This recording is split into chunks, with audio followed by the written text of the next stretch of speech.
Yangi mahsulotlarni aytsam ekan.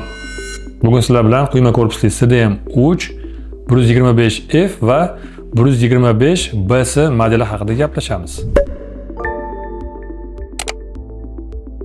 Demak, o'sha siz bilan biz bilgan CDM 3 125BS avtomatik o'chirgichimiz, ya'ni bu sotuvda bor.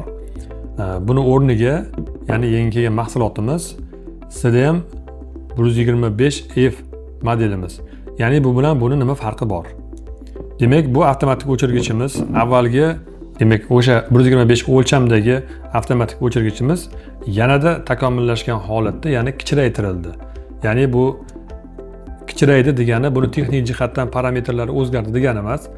Demak, yaxshilangan bo'lsa yaxshilangan, lekin parametr jihatdan bunga nisbatan ancha ustun.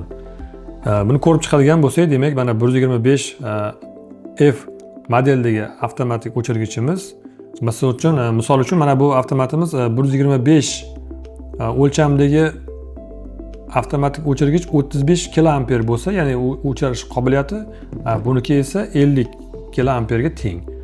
Terminallarni ko'rib chiqadigan bo'lsak, demak, o'sha nakonechniklar tushadigan joylari ikkisi ham bir xil, hech qanday joy o'zgarmagan.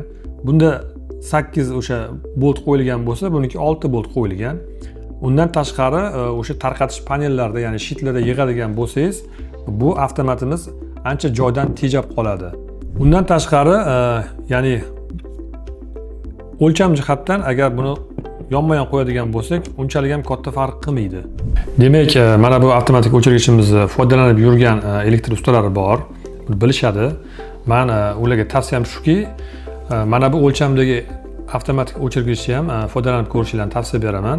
Demak, 12 ta viloyatimizda dilerlarda mavjud. Buni hech ikkilanmasdan bemalol ishlatib ko'rishingiz mumkin.